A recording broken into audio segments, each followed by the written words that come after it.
बिस्मिल्लाहिर्रहमानिर्रहीम, अस्सलाम वालेकुम। गवर्नेंस होगी तो मुशत चलेगी, मुशत नहीं चल रही, बैरूनी सरमायाकारी नहीं आ रही, ये भी बड़ा एतराफ़ है कि करप्शन भी हो रही है, तकरीर मेरिट पे नहीं है और मुशत नहीं चल रही, सरमायाकारी नहीं आ रही। बाहर से सरमायाकारी इसलिए नहीं आ रही क्योंकि हुकूमत की गवर्नेंस बेहतर नहीं। फिर वो कहते हैं कि NFC अवार्ड और मजीद सूबों के मामले पर सिविल मिलिट्री इख्तलाफ है, फौज और हुकूमत के दरमियान ज़्यादा सूबे बनाने पर। और आपने देख लिया कि शायद मैं कहीं सुन रहा था कि इन्होंने मुराद अली शाह ने, जो सिंध के चीफ मिनिस्टर हैं, उन्होंने कहा है कि अल्लाह ही सिर्फ सिंध को तकसीम कर सकता है और कोई नहीं कर सकता। यानी उन्होंने कहा कि कोई आईनी तरमीम मजीद सूबे सिंध में नहीं बना सकती। मरीम नवाज साहब ने भी एतराज़ किया है। और अब अफसार आलम साहब ये कहते हैं कि फ़ौज ज़्यादा सूबे चाहती है, हुकूमत नहीं चाहती। ये इख्तलाफ है फ़ौज और हुकूमत के दरमियान।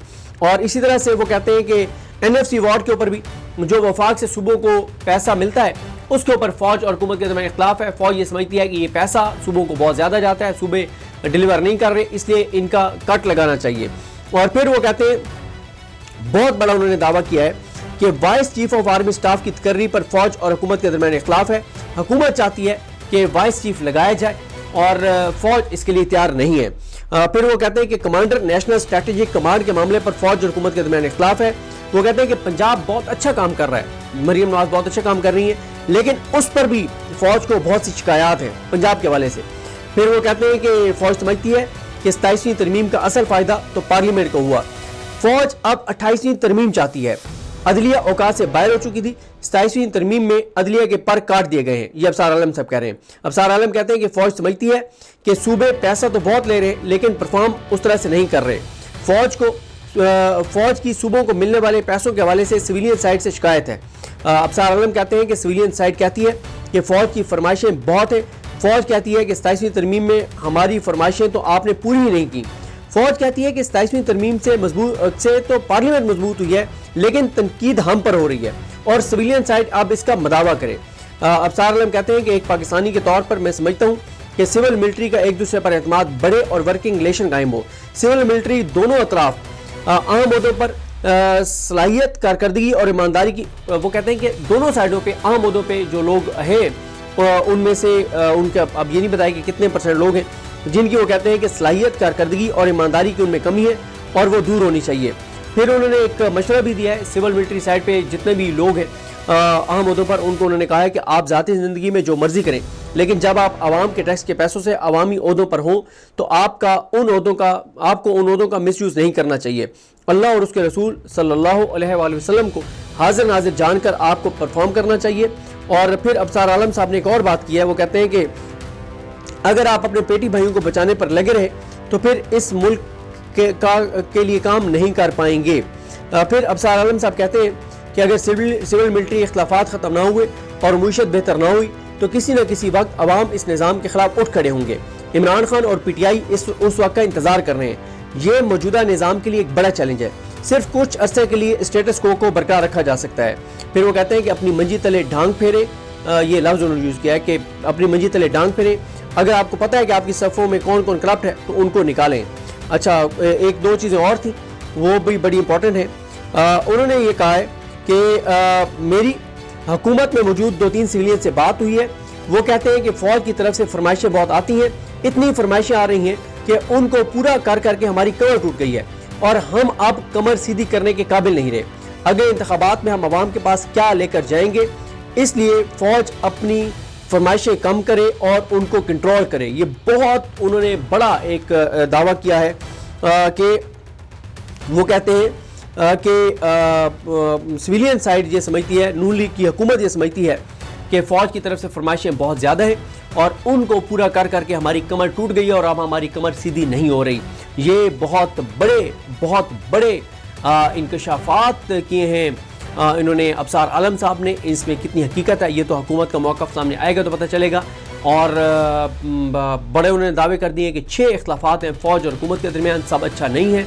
अब देखते हैं ये चीज़ें कैसे आगे बढ़ती हैं, लेकिन एक ऐसे वक्त में जब नोटिफिकेशन नहीं हुआ और इस तरह के अफसार आलम साहब की जानिब से दावे किए गए तो अब मुझे एक बात याद आ गई। चले वो फिर कभी आपको सुनाऊंगा। वीडियो लंबी होगी क्योंकि आगे इंटरव्यू भी इसके साथ मैं अटैच कर रहा हूँ, लेकिन اس انٹرویو کے بعد آپ سوشل میڈیا پہ بڑی ہلچل دیکھیں گے. یہ بڑی خطرناک چیزیں ہیں, لیکن سوال ابصار عالم صاحب پر اٹھتا ہے کہ وہ کب ان وزیروں کو ایکسپوز کریں گے جو ان کے مطابق کرپشن اور لوٹ مار کر رہے ہیں اور اقربا پروری کر رہے ہیں. یہ مون ہے, دیکھتے ہیں چیزیں کیسے آگے بڑھتی ہیں. اور منگل کے دن کی امپورٹنس بڑھتی چلی جا رہی ہے. منگل کو اگر عمران خان کی ان کی بہنوں سے ملاقات نہیں کرائی جاتی اور دھرنا دیا جاتا ہے تو پھر موٹر وے اور جی ٹی روڈ بند کر دیے جائیں گے. کے پی اور پنجاب, کے پی اور اسلام آباد کے راستے اور رابطے منقطع ہو جائیں گے. آگے یہ انٹرویو یہاں پہ سننا چاہیں سن لیں. بسم اللہ الرحمن الرحیم. السلام علیکم ناظرین. صدیق جان صاحب ہمارے ساتھ موجود ہیں. بڑے فیصلے جو ہیں وہ ہو چکے ہیں, انتظار کی گھڑیاں جو ہیں وہ ختم ہو گئی ہیں, معاملہ جو ہے وہ بڑھنے جا رہا ہے اور صورتحال کوئی شک نہیں ہے کہ اب تصادم کی طرف جا رہی ہے. تصادم کی طرف کیوں جا رہی ہے, کیا بڑے فیصلے ہوئے ہیں اور کون سی بڑی چیز جو ہے وہ اگلے 2-3 روز کے اندر ہونے جا رہی ہے. بالخصوص جو منگل کا دن ہے, علیمہ خان بہنوں سے ملاقات کا دن, فیملی سے ملاقات کا دن ہے عمران خان کا, وہ دن بہت اہم ہونے جا رہا ہے. وہ فیصلے جس کے اوپر بہت سارے لوگ بات کر رہے تھے کہ لے لینے چاہیے, سخت فیصلے ہو جانے چاہیے, تو اب اس طرف پی ٹی آئی بڑھ رہی ہے. تفصیلات جو ہیں وہ صدیق جان صاحب سے جان لیتے ہیں. صدیق جان صاحب, موقعی گل. ہاں چو صاحب, مجھے تو واقعی آپ نے درست کہا ہے کہ چیزیں تصادم کی طرف جاتی ہوئی نظر آ رہی ہیں. ہوا یہ کہ ایک اسکرین شاٹ چل رہا تھا, ایک گرافک چل رہی تھی جس میں احتجاج کے حوالے سے پہلے شاید 1 کا تھا, پھر 2 کا ہوا. تو عمران خان صاحب کے بااعتماد ترین جو کھلاڑی ہیں, جو ساتھی ہیں, جو ان کی ٹیم ہے, ظاہر ہے ایک ان میں سے احمد نیازی ہیں اور ایک اور ہیں جن کا نام میں کسی وجہ سے نہیں لے رہا. میں اس لیے ان کا نام نہیں لے رہا کہ مجھے نہیں پتا کہ وہ اوپنلی چیزیں کر رہے ہیں یا نہیں کر رہے. اور جن کا میں ذکر کر رہا ہوں یہ وہ ہیں جو عمران خان سے وفاق کے جرم میں جبری طور پہ گمشدہ کیے گئے تھے. اسلام آباد ہائی کورٹ میں کیس چلتا رہا تھا اور کافی ان کی فیملی نے بڑی تکلیف اور اذیت دیکھی اور عمران خان کے جانثار ہیں اور بڑی اہم ذمہ داری بھی خان صاحب نے ان کو دیے رکھی. تو انہوں نے کل مجھے ایک میسیج کیا, میں نے ان کا میسیج دیکھا اور انہوں نے کہا کہ 2 تاریخ کو ہم احتجاج کرنے جا رہے ہیں کے پی میں. تو میں نے ان کو وائس نوٹ بھیجا. میں نے کہا سارا فوکس تو اڈیالہ پہ ہے, تو آپ یہ کیا الگ سے آپ کر رہے ہیں. مجھے لگا کہ وہ کیونکہ احمد نیازی صاحب کا بھی اس پہ تھا, تو میں نے کہا شاید احمد نیازی صاحب اپنا جو ہے وہ الگ سے کوئی پروٹیسٹ کر رہے ہیں اور شاید تنظیم جو ہے وہ آن بورڈ نہیں ہے. تو میں نے ان کا میسیج نہیں سنا تھا. ہوا یہ کہ میرے سامنے نا ایک ٹویٹ آیا تحریک انصاف آفیشیل کا. اس ٹویٹ میں کیا لکھا ہوا ہے, اس ٹویٹ میں پہلے تو ایک گرافک لگا ہوا ہے اور اس پہ اوپر لکھا ہوا ہے احتجاج, اور اس پہ تصویریں بڑی امپورٹنٹ ہیں کس کس کی ہیں. سہیل خان افریدی صاحب کی ہے, عاطف خان صاحب کی ہے, مراد سعید صاحب کی ہے, جنید اکبر صاحب کی ہے اور احمد نیازی صاحب کی ہے.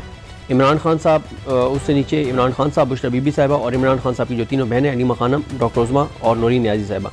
اس میں لکھا گیا کہ پلیز نوٹ فرما لیں, عمران خان کی رہائی کے لیے احتجاج کی تاریخ اب 1 کے بجائے 2 دسمبر کو کر دی گئی ہے. بروز منگل دوپہر 12 بجے پشاور موٹر وے ٹول پلازاز, یہ مظاہرہ پشاور ٹول پلازا سے ثوابی ٹول پلازا انٹرچینج تک ہوگا. عوام سے بھرپور شرکت کی درخواست ہے.